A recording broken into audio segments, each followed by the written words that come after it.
My apartment was robbed once and then broken into a couple of months later. And that's not even the crazy or spooky part. I had just moved in and I got very, very sick. And I actually had to go stay with my parents while getting treatment at the hospital. No one had even been to my new place or knew the address. It was full of unpacked boxes that I was too ill to move in properly. Whoever broke in, they left the TV, they left the jar of cash on the dresser, and they only took my diaries, multiple diaries, and I always buy the same kind, and they date back for years and years. Each of them were packed into different boxes too. Someone had rifled through my stuff, found those diaries, and only took them. They even left my DIY and recipe books, which were the same style as those diaries, so they had to have checked each individual one. This apartment was on the 3rd floor. There was no sign of a break-in, but there was small handles on the outside of the pillars of the porch that went all the way to the ground. Thinking maybe, perhaps they climbed, but I don't know. The second occurrence, when I knew something weird was happening and that someone had been in my apartment, I returned home one night to find the light outside of my door was off. In the moment, I didn't really think much of it, except that I need to call and get it replaced. I unlocked and opened up my door and tried to turn on the light. Nothing. I thought maybe the power had gone out, but then I looked and saw my microwave still had the correct time on it. Something about that spooked me, and I went over and called the on-call agent for our apartment complex. He came over and I waited outside. He came out a few minutes later and told me to immediately call the police. Turns out, nothing had been taken, but every single light bulb in my apartment had been unscrewed just enough so that the lights wouldn't turn on. The cops came and checked it out, found nothing suspicious, but told me to stay somewhere else for the night. The next day, after telling my sister what happened, her and her boyfriend drove from 3 hours away and installed deadbolts. It was against the complex's policy, but the management was just as creeped out as I was. Thankfully, nothing else creepy happened in the 2 years that I lived there. My family and I used to live in a very rough neighborhood when I was a kid, around 7 years old. One night, it was just my mom, me, and my 2 siblings at home. My dad was on a business trip. Around midnight that night, someone began to knock on our door. My mom woke up, went to the front door and asked who it was. No answer. She thought maybe it was some kids playing ding dong ditch or something, so she just casually didn't think much of it and went back to bed. About 30 minutes later, someone began to knock again. This time, she got up and peered through the side window to see if she could catch anyone out there, but there was nobody there. She starts to worry, goes back to the room, grabs my dad's shotgun, and sits in the living room in the dark, just waiting. Sure enough, a few moments later, someone began knocking again. This time, my mom shouts at whoever it is that she's going to call the cops, and if anyone tries to come inside, she would shoot them. Again, no response. My mom phoned the police, and around 2 a.m., they finally show up and do a quick search of the outside of our house while we all waited on the inside. After their search, they tell my mom that they'd found a piece of barbed wire about 4 feet long next to the front door, and they asked if it belonged to us. My mom told them that it wasn't hers and asked why. The police officer told her that it had to belong to whoever was knocking on the door then. He also told her he thinks that they were planning on strangling my mom with that barbed wire when she opened up the door to see who was knocking. Told her she was very smart to not open the door to see who's out there, otherwise it could have costed her life. They said they'd patrol the neighborhood until morning and do a thorough investigation once there was daylight outside. That next morning, as they were searching around the house, found footprints leading to the back of the house and leading up to my bedroom window. They'd also found nicks in the window seal, where they were trying to pry it open and break in but had failed. Not long after that, we moved out of that house.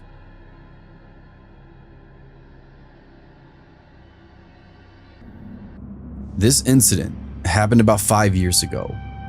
This is a story that I never really tell anymore, because most people are either uncomfortable hearing it or make well-meaning comments about what I should have done in this situation, without really understanding how differently your mind works when you're experiencing absolute panic.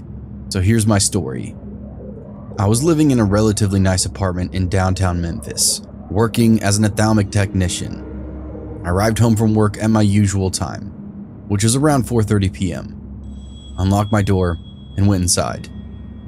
I set my phone, wallet, and keys on the kitchen island, hearing my heavy metal front door swing shut loudly behind me,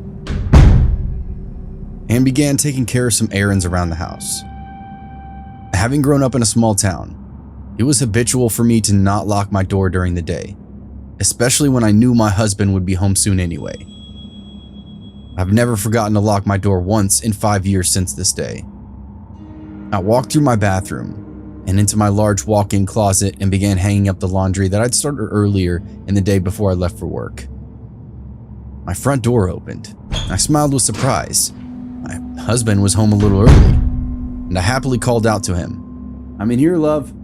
I was met with silence, and slowly began to feel that sinking feeling of something is wrong crawl up my spine. I tried to shake it off, thinking my husband simply hadn't heard me, and walked out of my living room kitchen area. Standing on the other side of my kitchen island was a complete stranger. He was male, older than me, I would estimate in his 50s, just standing there staring at me. No ski mask, no weapon, just watching me. I wondered if he'd maybe walked into the wrong apartment and was going to apologize and leave. But as he continued to stare, I realized that I needed to do something other than just gape at the stranger inside my house. I stood tall, puffed out my chest in an attempt to look more threatening, which is hard to do as a small female, but used a loud, clear voice, telling him to get out of my apartment, that he had no business being here. He completely ignored me, like I hadn't even spoken. Then he began to pick up my things, my cell phone, my keys, my wallet. He picked them up methodically and put them into his own pockets. And that's when it hit me that this person is truly dangerous. I was naive enough to believe this was all a mistake until that moment. I darted forward toward the only other device that I had that would allow me to get help, my computer. I had to take a few steps closer to the intruder in order to reach it, but I still had 12 to 15 feet between us, so I knew I could grab it and run before he could reach me. As I picked it up and turned to run, I saw him start to move after me. I sprinted back toward the bathroom because it was the only place I could go and put two locked doors between us, my bathroom door and the closet door. I slammed and locked the first door, and within seconds, I could hear him messing with it, trying to open it. I ran into the closet and locked that door too, opening my computer and getting on Facebook Messenger to contact my husband. I sent message after message, pleading with him to call 911 and tell them that there was an intruder in our apartment. He got the messages within minutes and assured me that he had a dispatcher on the phone and he was leaving work himself to try and get to me if he could. I waited and waited. The bathroom door opened and the intruder came inside. He moved to the closet door and started to break down that door too. Here's the part where people usually start giving me advice on how I should have acted, but all I can tell you is that I was frozen in the moments. With fear and shock, I don't know, but I didn't scream or cry, or search for a weapon in that dark closet. I didn't brace the door or try to hold it closed. I just kneeled in my closet and waited to die, because that's what I thought was going to happen. People also like to tell me that I lived in an apartment. Surely if I'd screamed, someone would have heard and come help. Surely there was something heavy enough in my closet to use to defend myself. Hell, even the laptop I had would hurt someone if I swung it at him. Why didn't I do anything? I don't really have an answer for that, but the closet door miraculously held. I heard frustrated footsteps go back into the living area of my apartment. I heard things breaking, bottles shattering, my drawers and refrigerator cabinets being flung open, and things were torn out of them. I continued to sit in that closet, silently crying and waiting to leave, feeling that death was inevitable. I feel awful about my selfishness in the moment, and I messaged my mom, who lived a 15-hour drive away, and told her what was happening as well. I desperately wanted comfort, and to tell her how much I loved her. I'm not a parent, but I can only imagine the fear and helplessness I put her in, knowing that her daughter was in danger and there was nothing she could do to help. She messaged me back constantly, begging me to keep replying. I told her I would as long as I could, but I also told her to tell my brothers that I loved them and to help my husband through whatever happened next if it ended badly for me. The intruder came back and started messing with the closet door again, mumbling disjointed words that I couldn't really distinguish. I remember hoping that the police would get to the apartment before my husband, that he wouldn't be the one to find me in whatever state this invader left me in. The front door opened once more, but this time it was my husband shouting for me. The intruder walked out toward the living room kitchen area again, and I opened up the door and darted from the closet to find my husband on the ground with him, pinning him in place. The man kept mumbling and at times yelling, but never really put up much resistance. This entire part is a blur for me. I remember feeling like the room was spinning, filling with fear mostly from my husband at this point. Eventually, the police found the apartment. It took them about 25 minutes to arrive, which still blows my mind. I know that time seems to move slowly during scary situations, so I thought it was less than that. But from the time my husband dialed 911 to the time the officers arrived, it was 25 excruciating minutes. This isn't intended to bash them in any way. It just seemed like an unusually long time for a response to a home invasion. They got my things back from the man and took him out of my apartment. I numbly went through the process of filing a police report and telling them what happened. One of the officers commented that I really should keep my doors locked at all times. I remember feeling like he was being very insensitive or blaming me for what happened. But later, recognized his words were coming from experience. I'm sure he's seen this situation end differently for other women. Within 30 minutes, the scariest incident in my life was over, but I've carried the fear, the violation, and the anxiety of having someone intrude into my space for years. If it happened to me once, it could happen to me again. If this or something similar has happened to you and you're struggling with the aftermath of it, the sleepless nights, the lying awake listening for sounds of forced entry, the nightmares, the constant check and rechecking your locks, this is what eventually helped me. A year after this took place, my husband and I moved to the Midwest for his job. We selected a safe town with a nice apartment complex and chose the third-floor apartment with only one point of entry. I looked up every statistic on crime for that neighborhood, finding only one incident that isolated for a car theft, and it was the only thing reported in decades. I still couldn't sleep at night. It was definitely better than staying in that same apartment in Memphis, but my husband often worked night shift now, and I couldn't simply continue being terrified to sleep at night. I realized my biggest fear wasn't that something could happen again, but that if it did, I was just as unprepared now as I was then. I hadn't changed anything other than locking my doors, and I knew I would likely freeze up again and leave my life up to being able to hide well enough or having a door hold long enough to save me, and that was unacceptable. I walked into a martial arts school with an excellent self-defense program, introduced myself, and started taking classes. At first, I was quiet, hiding in the back of the room and generally keeping to myself. My instructor, who was both incredibly kind and incredibly insightful, slowly built up my confidence and brought me out of my bubble of fear.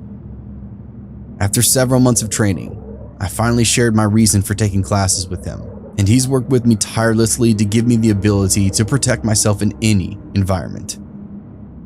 I've been training for years now, and the difference has made in every aspect of my life is unbelievable. The meek, quiet girl that waited to die in her closet does not exist. I'm confident, I'm strong, I'm worthy of living and protecting myself in my home. I'm no longer ashamed of how I handled the situation I was in, but I also understand what steps I can take to ensure that I'm safe. It wasn't easy, and it didn't happen overnight, but it was worth it. I recognize this might not be a solution or option for everyone. Your experience is valid, and however you decide to cope with your own story is the right choice for you. This is how I happen to do it, and it's worked well for me. Thank you again for listening. I'm a little afraid to share this because I'm not sure how people will respond. Maybe doing so will help someone else that's feeling alone with this. If anyone is struggling with their own story and wants a kind ear to listen, I'm here. Stay safe out there.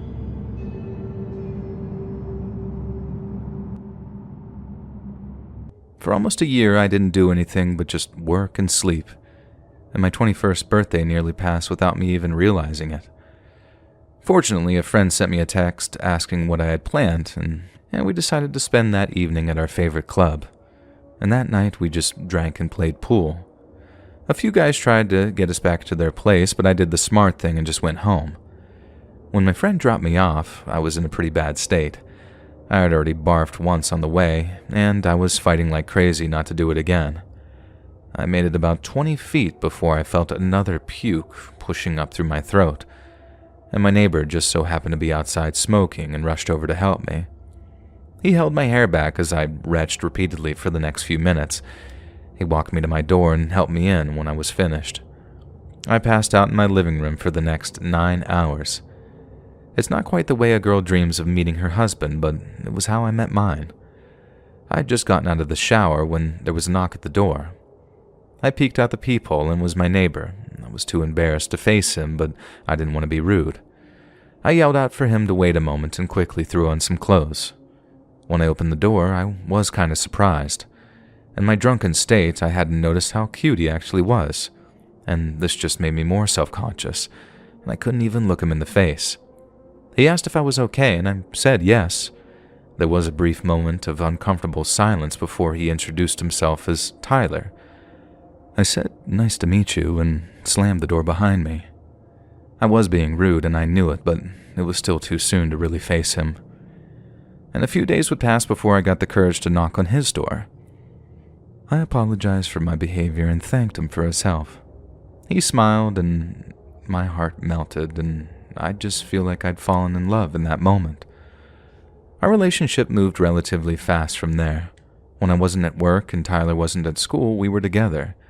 We spent most of our time at his place, and it was much nicer than mine.